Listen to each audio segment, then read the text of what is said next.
सोहळा आनंदाचा गजर विठुरायाचा अखंड हरिनाम सप्ताह मौजे अंजनपूर कोपरा तालुका अंबाजोगाई जिल्हा बीड। माझी विनंती असेल मायबाप, मुलीला जन्माला येऊ द्या, तिला शिकू द्या। आणि माझ्या ताईंनो, जीवनामध्ये खूप कष्ट करा गाड्या, खूप शिका।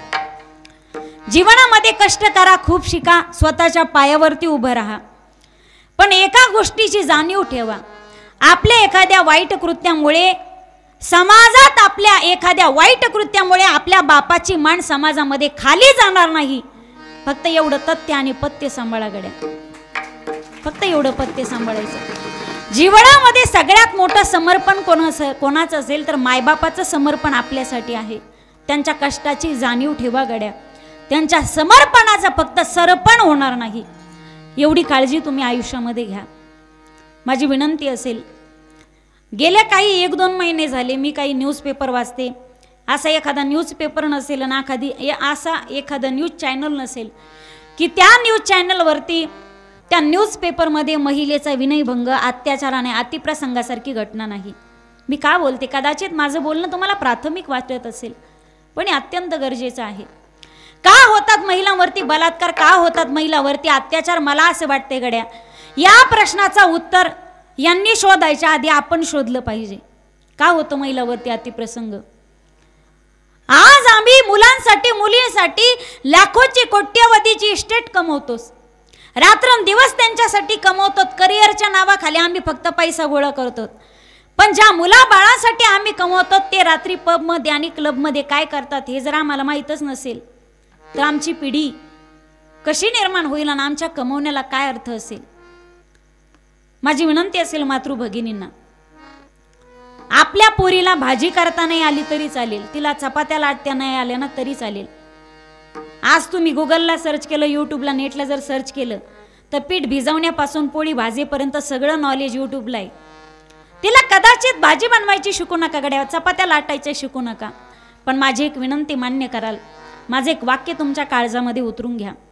पोरीला स्वयंपाक नाही आला तरी चालेल, ती तिला शिकवू नका, पण संपूर्ण अंग झाकलं जाईल असे कपडे कसे वापरायचे याचं ज्ञान जर तुम्ही पोरीला दिलं ना, तर आयुष्यामध्ये तिच्या अतिप्रसंगासारखी वेळ तिच्यावरती कधी येऊ शकत नाही। आज लोक म्हणतात पोरी कपडेच नीट घालत नाही म्हणून मुलीवरती अथवा महिलांवरती अतिप्रसंगासारखी घटना होते। ही पहिली बाजू झाली बरं का, ही पहिली बाजू। आता दुसरी बाजू लक्षात घ्या। लोक म्हणतात की पोरी कपडेच नीट घालत नाही म्हणून त्यांच्यावरती अतिप्रसंगासारखी वेळ येते। तिनं कपडे जीन्स पॅन्ट घालू द्या, तिनं साडी घालू द्या, नाही तर तिनं नऊवार साडी घालू द्या, तरी तिच्यावरती बलात्कार होतो। दोष तिच्या वस्त्राचा नाही, दोष तिच्या वयाचा सुद्धा नाही। ती 5 वर्षाची असली काय, 25 वर्षाची असली काय, 50 वर्षाची म्हातारी असली काय, तरी तिच्यावर बलात्कार होतो। दोष तिच्या वयाचा नाही, दोष तिच्या जातीचा सुद्धा नाही। ती हिंदूची असली काय, ती मुस्लिमची असली काय, ती ख्रिश्चनची असली काय, तरी त्याचा बलात्कार होतो।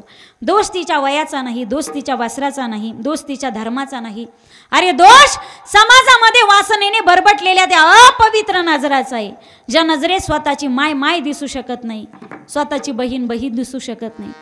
माझी विनंती असेल माझ्या दादांनो, दुसऱ्याच्या 18 वर्षाच्या काचेच्या इमारतीला दुरून दगड मारायच्या आधी लक्षात घ्या माझ्या दादांनो, एक 18 वर्षाची काचेची इमारत आपल्या घरी, आपल्या इमारतीला कोणी दगड मारला जर तिला तडा गेला तर काय अवस्था होईल आपली?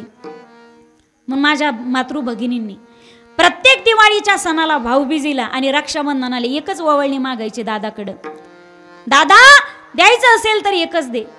घरात जो तशी माझी रिस्पेक्ट करतो, जसा माझा आदर करतोस, घरातून बाहेर पडल्याच्या नंतर दिसणारी प्रत्येक पोरगी तुझी बहीणच आहे, साडीत दिसणारी बाई तुझी मायच आहे, आणि लुगड्यात दिसणारी म्हातारी तुझी आजीच आहे, असं जोपर्यंत तू समजत नाही तोपर्यंत भारतातले महिलांवरती होणारे अतिप्रसंग कधीच रोखले जाऊ शकत नाहीत गड्या, कधीच रोखले जाऊ शकत नाही। हा ज्ञानोबा तुकोबारायांचा महाराष्ट्र आहे, हा छत्रपती शिवरायांचा महाराष्ट्र आहे, हा तुकोबारायांचा महाराष्ट्र आहे। जाई ओ तुमा ते न करी सयास, आम्ही विष्णुदास तैसे नो हे, जाई ओ तुमा ते न करी सयास। दुसऱ्यांच्या बहिणीचा, दुसऱ्याच्या आईचा एकदा शिकागोच्या धर्म परिषदेमध्ये विवेकानंदांना विचारलं, स्वामीजी सांगा तुमच्या हिंदू धर्माची व्याख्या काय आहे? त्यावेळी स्वामीजींनी सांगितलं एका वाक्यात, जर माझ्या हिंदू धर्माची व्याख्या सांगायची झाली तर बाहेरच्या देशामध्ये स्वतःची आई सोडली तर इतर स्त्रियांकडे पापी नजरेने पाहिलं जातं, पण माझ्या भारतामध्ये स्वतःची पत्नी सोडली तर इतर स्त्रियांकडे आईच्या नजरेने पाहिलं जातं. ही हिंदू धर्माची व्याख्या आहे. इतर स्त्रियांना माता भगिनींचा दर्जा द्या. दुसरी गोष्ट मायबाप, माझी विनंती असेल, झोपताना 2 व्यक्तीला विसरू नका गड्या.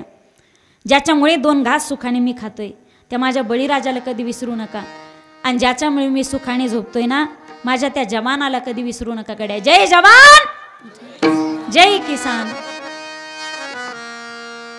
ह्या वर्षी प्रचंड पाऊस झाला महाराज, वाटलं पिकं चांगली येतील, का शेतकरी आत्महत्या करतो ना. थोडक्यात सांगते, माझ्या कीर्तनामध्ये जेवढं मी भजनाला महत्त्व देते ना तेवढं शेतकऱ्याला महत्त्व देते.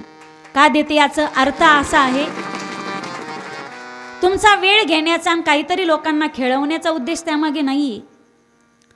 मी माझ्या 3 चरणाचा अर्थ ठेवला, पण माझ्या कीर्तनामध्ये जेवढं ज्ञानेश्वर माऊली मध्ये विठोबा रोकमाई हे भजन जेवढं महत्त्वाचं असतं ना तेवढा शेतकरी सुद्धा महत्त्वाचा आहे. कारण सगळ्यात जास्त वारकरी समाज जर कोणता असेल ना तर तो शेतकरी. नोकरदार नाहीत वारकरी, फक्त शेतकरी वारकरी आहेत. दुसरी गोष्ट, महाराज 125 कोटीचा पोशिंदा अन्नदाता बळीराजा शेतकरी मायबाप आज का आत्महत्या करतो? मी का राहून राहून शेतकऱ्यावर बोलते? कारण मी एका शेतकऱ्याची मुलगी आणि एका शेतकऱ्याची सून. नवरा जरी महाराजा असला तरी त्याच्या कष्टाची जाणीव मला. त्याच मातीमध्ये मी लहानाची मोठी झाली. एका शेतकऱ्याच्या कष्टाची किंमत आणि त्याच्या कष्टाचा कळवळा फक्त खरा हाडाचा शेतकरी सांगू शकतो. अरे उंच उंच बिल्डिंग मध्ये राहणाऱ्यांना कदाचित तुम्हाला झोपडीचा आवाज कधी ऐकू येणारच नाही गड्या. जर शेतकऱ्याचे खरे कष्ट पाहायचे असतील ना तर त्याच माती जावं लागेल, उन्हा तानामध्ये त्याला सुद्धा घाम गाळावा लागेल, मग त्याला कळेल की शेतकऱ्याचे कष्ट काय असतात. आज उंच उंच बिल्डिंग मध्ये एसीच्या रूम मध्ये राहणाऱ्यांनो काचेच्या चष्म्याच्या काचेतून ते न्यूजपेपर पाहतात आणि बातमी वाचतात शेतकऱ्याची आत्महत्या, आणि मग त्यांचं उत्तर असतं शेतकरी बावळट आहे. तुला माहिती आहे का महाशया शेतकरी का आत्महत्या करतो? शेतकऱ्याला आत्महत्या करायची हौस असते. मला सांगा, इथं एवढ्या बायका बसल्या शेतकऱ्याच्या, तुम्ही कधी नवस केला का आमच्या घरातल्या करत्या धरत्या पुरुषांनी आत्महत्या करावी? नाही मायबाप, त्याला शेतकऱ्याला आत्महत्या करायची हौस नसते. अरे नशीब साथ देत नाही, कधी सरकार मायबाप साथ देत नाही, कधी निसर्ग साथ देत नाही. प्रत्येक संकटाला तोंड देतो, पण हताश होतो. त्याच्याकडे एकच पर्याय उरतो, तो म्हणजे आत्महत्या. आज सगळ्या गोष्टीचे भाव ठरलेले आहेत मायबाप, सगळ्या गोष्टीचे. जा कपड्याच्या दुकानामध्ये फिक्स रेट, जा किराणा मालाच्या दुकानामध्ये भाव होत नाही, जा कम्प्युटरच्या दुकानामध्ये अरे भाव होत नाही, जा मोबाईलच्या दुकानामध्ये काय किंमत आहे 5, 25, 50, 80,000, 1 लाख, भाव होत नाही. जा सोनाराच्या दुकानामध्ये, माझ्या पुरीचं लग्न करायचंय हो, सोन्याचा भाव काय, अरे भाव होत नाही. आज सगळ्या गोष्टीचे भाव ठरलेले आहेत. छोटासा पेन असतो फायबरचा प्लास्टिकचा, made in China, MRP 2 rupees, त्या छोट्या वस्तूचे भाव ठरलेले आहेत. पण ज्यावेळी शेतकऱ्याच्या शेतमालाच्या भावाची ज्यावेळी वेळ येते ना भाव ठरवण्याची, ज्यावेळी शेतकऱ्याचा शेतमाल बाजारात आणला जातो त्यावेळी त्या शेतकऱ्याच्या शेतमालाचा भाव जर बाजार समितीतले व्यापार आणि दलाल जर ठरवत असतील तर शेतकरी आत्महत्या करणार नाही तर काय करणार आहे? ज्यावेळी शेतकरी शेतात पीक पेरतो ना त्यावेळी 2.5-3 लाख रुपये त्याला मातीत घालावे लागतात. अरे नांगरणी असेल, वखरणी असेल, पेरणी असेल, खुरपणी असेल, फवारणी असेल, आधी 1-1.5 लाख रुपये त्याला मातीत घालावे लागतात मायबाप. इकडून तिकडून पीक येतं, पीक सुंदर बहरतं, पण अवेळी निसर्गाचा कोप होतो, प्रचंड पाऊस पडतो आणि त्या पावसाच्या पाण्यामध्ये त्याचं पीक सडल्या जातं. जेमतेम जेवढं हाताला येतं त्याला सुद्धा सरकार भाव एक ठरवतो आणि एक देतो. आमचं 10-11 हजाराचं सोयाबीन कधी 3-4 हजारावर आलं, आमचं आम्हालाही कळालं नाही. अरे निसर्ग साथ देत नाही, सरकार मायबाप साथ देत नाही, कधी नशीब साथ देत नाही. एका पोरीचं लग्न झालंय, तिचं बाळंतपण करायचंय, दुसऱ्या पोरीचं लग्न करायचंय, पोराचं शिक्षण, मायबापाच्या दवाखान्याचा खर्च, रोजचा खर्च, या सगळ्या चक्रव्यूहामध्ये तो अडकला जातो आणि त्याच्याकडे एकच पर्याय उरतो, तो म्हणजे आत्महत्या. आज सरकार शेतकऱ्याने आत्महत्या केल्यावर त्याला 50 हजाराची मदत करते. मला सांगा, ते 50 हजार घेऊन काय त्या कुटुंबाला चाटायचेत का? माझ्या दादांनो, त्या घराचा पोशिंदा गेलाय, त्या म्हाताऱ्या मायबापाला त्यांचा पोरगा देऊ शकते का ते 50,000 रुपये? त्या बाईला तिचा पती देऊ शकते का ते 50,000 रुपये? अरे त्या पोरीला तिचा बाप देऊ शकते का ते 50,000 रुपये? अरे तुम्हा सगळ्यांना वाटतं तुमचा बाप जिवंत राहिला पाहिजे, आम्हा शेतकऱ्याच्या मुलीला वाटू नये निदान आमचा बाप कन्यादानापर्यंत तरी जिवंत राहिला पाहिजे. 8 दिवसावरती लग्न आलतं एका शेतकऱ्याच्या मुलीचं. 8 दिवसावरती बाहेरून बातमी कळाली, माझ्या बापानी हुंडा देण्यासाठी 1 लाख रुपये व्याजाने घेतलेत. पोरगी विचार करू लागली, 1 एकर जमिनी घरी, माझ्या बापाने 1 लाख नेमके व्याजाने पैसे घेतलेत कशाच्या जीवावरती? उद्या जर कर्ज फेडलं गेलं नाही ना, माझा बाप कर्जबाजारी होईल, याला दारूचं व्यसन लागेल, हा कर्जामध्ये बुडाला जाईल, आहे ती 1 एकर शेती सुद्धा जाईल, माझ्या आई वडिलाचा संसार उद्ध्वस्त होईल, माझ्या मायबाबाचा संसार माझ्या हुंड्यापायी रस्त्यावरती येईल. हे सगळं घडतंय, हे माझ्याचमुळे घडतंय ना. मीच जर माझं जीवन संपवलं तर हा प्रश्नच उद्भवणार नाही. अरे 8 दिवसावरती लग्न आलेलं होतं. बापाने बँडवाल्याला पैसे दिले, आचार्याला पैसे दिले, मंडपावाल्याला पैसे दिले. 8 दिवसावरती तोंडावर लग्न आलेलं असताना पुरीने विष प्राशन करून आत्महत्या केली. मायबाप विष प्राशन करून. अरे सोयाबीन ज्याच्या शेतात पिकलं जात आहे त्या शेतकऱ्याला, माझ्या बळीराजाला भर दिवाळीच्या सणाच्या दिवशी फोडणी देण्यासाठी भाजीचं खायचं गोड तेल नसावं. अरे एवढी बिकट परिस्थिती जर आमच्या भारतामध्ये येऊ शकत असेल तर आमच्या भारतातला जोपर्यंत बळीराजा सुखी होऊ शकत नाही तोपर्यंत भारतामध्ये रामराज्य कधीच येऊ शकत नाही गड्या. ज्या दिवशी 125 कोटीचा पोशिंदा आमचा अन्नदाता बळीराजा शेतकरी बाप सुखाने 2 घास खाईल ना, त्यावेळी रामराज्य यायला वेळ लागणार नाही गड्या. तोपर्यंत भारत हा कधीच सुखी होऊ शकत नाही, कधीच सुखी होऊ शकत नाही. म्हणून भगवंताकडे एवढीच प्रार्थना करायची, हे पंढरीशा माय बापा, जवानाला आमच्या भरपूर आयुष्य दे, आमचंही आयुष्य त्याला लाभू दे, आणि 125 कोटीचा पोशिंदा आमच्या अन्नदाता बळीराजा शेतकरी बापाला त्याला पुरेसा पाऊस दे. जास्तही नको की पीक सडून जाईल, कमीही नको की पीकच येणार नाही. एवढी कृपा दृष्टी तो बळीराजावरती आणि जवानावरती कर. या ठिकाणी सर्वांनी अत्यंत सुंदर साथ दिली, त्याबद्दल सर्वांचे मनपूर्वक धन्यवाद. सर्व श्रोतृवृंदांना या ठिकाणी धन्यवाद. आणि विशेष ज्यांच्यामुळे मला कीर्तनाचा योग आला, दुसऱ्यांदा या भूमीमध्ये येण्याचा योग लाभला, असे आमचे धर्माचे बंधू, सख्खे जरी नसले, रक्ताचे जरी नसले, तर या ठिकाणी संप्रदायाचं जे नातं आहे, आम्हा दोघींवरती अगदी सख्ख्या भावाचा पेक्षा सुद्धा जास्त प्रेम करतात आणि बहिणीपेक्षाही जास्त प्रेम करतात असे आमचे धर्माचे बंधू. त्यांचं नावही आहे धर्मराज. या ठिकाणी दादांनी मी धन्यवाद देईल. आणि समस्त या ठिकाणी अंजनपूरवासी ग्रामस्थांना माझी विनंती असेल गड्या, मायबाप धडाणीचं नेतृत्व आहे, या ठिकाणी अट्टहास असतो, स्वतःची ड्युटी बुडवतात, पण या ठिकाणी लोकांना कथा ऐकायला मिळाली पाहिजे. छत्रपती शिवरायांचा जन्मोत्सव साजरा झाला पाहिजे. आणि आज कैवल्य साम्राज्य चक्रवर्ती माऊली ज्ञानोबारायांचा संजीवन समाधी सोहळा या ठिकाणी उत्सव साजरा होत आहे. पण या ठिकाणी हा खेळ नो हे एकल्याचा म्हणूनही मेळ मिळविला. तुम्हाला ऐकायला गोड वाटतं गड्या या ठिकाणी. ज्ञानेश्वरी वाचताना मनाला आनंद होतो, पण ज्ञानेश्वरी हा परिणाम सुखाचा आहे की दुःखाचा आहे? मायबाप आज आम्ही भरल्या पोटी ज्ञानेश्वरीचं पारायण करतो गड्या, पण माझ्या माऊली ज्ञानोबारांनी ती ज्ञानेश्वरी लिहित असताना ती उपाशी पोटी लिहिली की भरल्या पोटी लिहिली, याचं आम्ही कधी चिंतन केलंय का मायबाप? अरे ज्या माऊली ज्ञानोबारायांना कधी मांडे खायची इच्छा झाली तर मांडे भाजण्यासाठी खापर आणलं तर ते खापर फोडण्यात आलं. आणि आज त्याच माऊली ज्ञानोबारायांना प्रसादाचा नैवेद्य दाखवण्यासाठी लोकांच्या लाईनी लागतात. अरे आहे तोपर्यंत त्या मुखामध्ये घासभर अन्न भरवलं नाही. आणि आज माऊलींचा मुखवटा पाहिला तर सोन्याचा आणि चांदीचा आहे. आज माऊलीचं वैभव पाहिलं, सोन्याचा रथ आहे, चांदीचा रथ आहे, चांदीची पालखी, चांदीच्या पादुका आहेत, हे वैभव आज आहे. पण जिवंत असताना त्या सोन्यासारख्या मुखामध्ये कोणी घासभर अन्न घालू नये ही शोकांतिका महाराष्ट्राची होती. अरे जिवंत असताना, हयात असताना कधी शिव दिला नाही लोकांनी. अरे इंद्रायणीला स्पर्श करू दिला नाही का? इंद्रायणी बाटेल.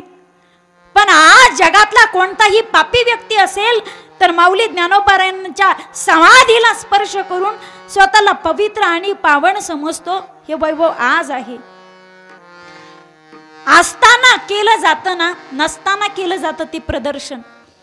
आ व्यक्ती असताना तिचं महत्व जगाला कळणं गरजेचं आहे.